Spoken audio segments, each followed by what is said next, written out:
Hello friends, myself Professor Khemjan Surana.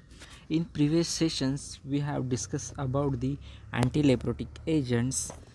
In first session, we have discussed about the introduction of leprosy, their categories, transmission, symptoms of leprosy, types of leprosy, diagnostic test, and in second session we have discussed about the anti-leprotic drugs, their classification and the details of sulfones. In that, the sulfone structures, metabolism of sulfone, SAR of sulfone, adverse effects of sulfone. Now today's session we will discuss about the further categories of anti-leprotic agents. So in that, the second major category is phenazine dyes, for example clofazimine. So phenazine dyes which are useful for the leprosy or the treatment of leprosy.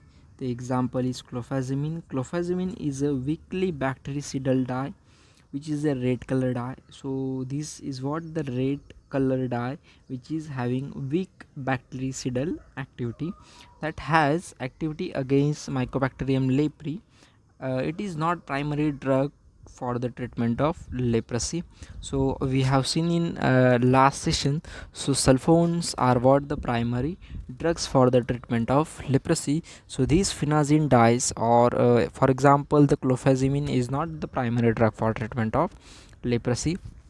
So the clofazimine is given to treat the sulfone resistance therapy.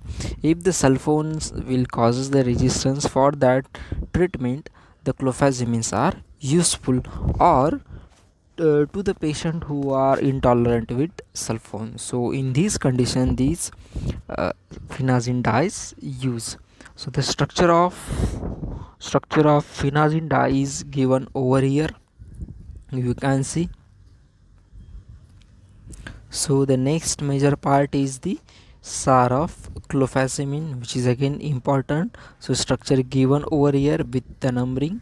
So there are 5 rings, A, B, C, D and E is there. So numbering is given again over here. The IUPAC name is E, N5 bis 4 chlorophenyl 3 isopropyl imino 3,5 dihydrophenazine 2 amine. So this is what the IUPAC name of clofazimine. So the first point in the SAR is substitution of imino group at position 2, or parachloro substitution on phenyl at C3, and N10 substitution at position 7 is investigated. Second point is imino group at C2 essential for activity. So the immuno group at C2 position is essential for activity. Substitution of immuno group at position 2, then parachloro substitution on phenyl at C3 and 10 position, also at 7 position. This is what the important for activity. So halogen substitution on para position at C3 and N10 enhances the activity but not essential for activity. If we will substitute the halogens on C3 and N10, they will enhances activity but which are not essential for activity. So this is the SAR of clofazimine. So next is the mechanism of action of clofazimine. So it involves in the binding with mycobacterial DNA and interferes its template function. So the basically what it involves binding with mycobacterial DNA and interferes its template function. It also increases the generation of reactive oxidant from neutrophils and exerts anti-inflammatory effects and prevents erythema nodopsone, lepropsone, which can interrupt treatment with dapsone. So this is what the mode of action. They will initially bind to mycobacterial DNA and then interfere with their template function, and also increases the reactive oxidant formation from the neutrophils. So this is what the mode of action or mechanism of action of phenazine dyes. So uses, so this is a major advantage of clofazimine over other anti-leprosy drug is, So what is the major advantage of this clofazimine over another antileprotic drug is ulcerative lesions caused by the Mycobacterium ulcerums responds well to clofazimine. So basically the ulcerative lesions which will caused by the species Mycobacterium ulcerans, they will respond to the clofazimines. Means for ulcerative lesions these clofazimines are useful. It also has some activity against Mycobacterium tuberculosis and can be used as a last resort therapy for the treatment of MDR, means multi drug therapy. So these are again some kind of activity for the Mycobacterium tuberculosis, so useful for the MDR, means multi drug therapy in the tuberculosis. So the adverse effect of clofazimine is, the most disturbing adverse reaction to clofazimine is red brown discoloration of skin. So the what is the major side effect of this clofazimine is red brown discoloration of skin, especially in light skin person. A rare but serious adverse reaction is acute abdominal pain. Acute abdominal pain is there significant enough to warrant exploratory lepro laparotomy or exploratory. So the other infrequent side effects includes splenic infection, bowel obstruction, paralytic ileus, and upper GI bleeding. So these are what the adverse effect, in that the red brown discoloration of skin is important, then abdominal pain is there. So these are what the major side effects or adverse effect of clofazimine. So the next category is what the from antibiotics. So third major category is from antibiotic, in that the first example is minocycline, which is what the tetracycline antibiotic. So minocycline, the IUPAC name of minocycline is 7-methyl amino 6 dimethyl 6 deoxy tetracycline, is the member of tetracycline group of antibiotic to demonstrate the significant activity against Mycobacterium leprosy. So which is what the member of tetracycline group of antibiotics, example minocycline, useful for the treatment of leprosy, presumably due to its lipophilic nature. So why it is useful basically for leprosy? Because of its lipophilic nature, which may enhance the cell wall penetration. So this, whatever this minocycline is what lipophilic in nature, it will enhance the cell wall penetration. The mechanism of action of minocycline against Mycobacterium leprosy has not been demonstrated. Means the mechanism of action of this minocycline is not clearly demonstrated, or you can say the reported, but it's thought that the similar to that of other member of this class. So the mechanism of action is not reported, but we can conclude. So what is the mechanism of action of this minocycline is similar to the other class of or other examples of tetracycline. What is that? The which act by inhibiting the protein synthesis. So basically these tetracycline were act by inhibiting protein synthesis. So tetracycline reversibly binds to the 30S ribosomal subunit. So the what is mechanism of tetracycline is, so they will reversibly bind to 30S ribosomal subunit, blocking the binding of amino acyl tRNA to the 16S rRNA ribosome complex. So they will initially reversibly bind to 30S RNA and then blocking the binding of amino acyl tRNA to 16S rRNA ribosome complex. So whatever the binding between amino acyl tRNA to 16S rRNA complex will blocked by this tetracycline by reversibly binding to 30S ribosomal subunit. So here the structure is given over here of minocycline, so which is what bactericidal for the Mycobacterium leprosy, and somewhat shows the addictive effect when they were combined or given with the dapsone and rifampicin when the combined with clarithromycin. So this minocycline having shows the addictive effect when they were combined with dapsone and rifampin, and when again combined with clarithromycin. So this is what the structure given over here. So another class of the anti-leprosy drug from antibiotic is macrolides.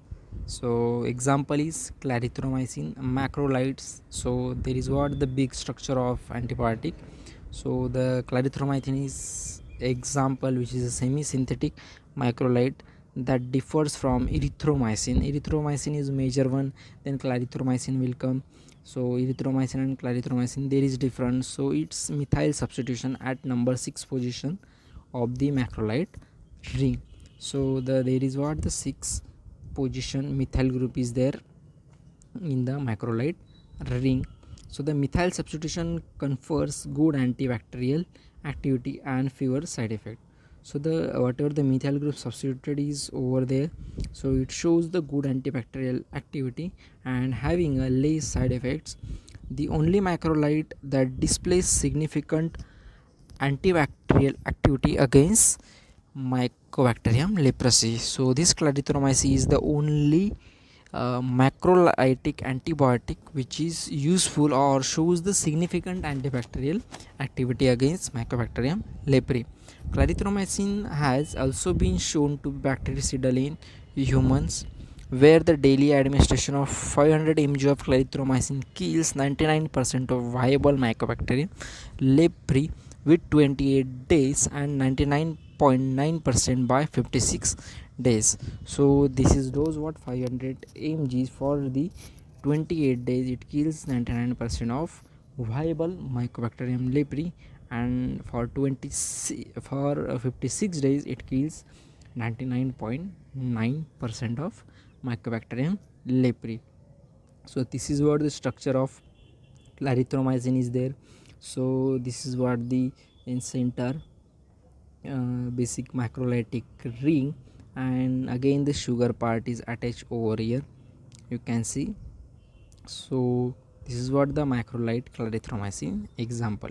So although the mechanism of action of Mycobacterium leprae is unknown, is thought to be similar to that of macrolide in other bacteria. So again the similar kind of mode of action will be there as of other macrolide antibiotics. Clarithromycin basically inhibits the protein synthesis through 50S binding of Mycobacterium ribosome, targeting the 20S rRNA in particular.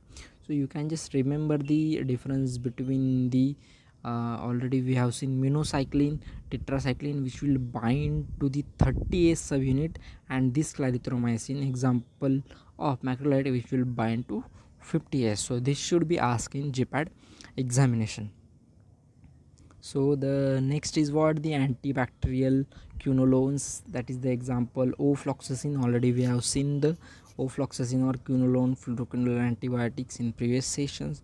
So ofloxacin is already we have seen fluorinated carboxyquinolones. Active isomer is the Leo rotatory form, and thus 50% of the drug weight in the ofloxacin and 100% in the leofloxacin.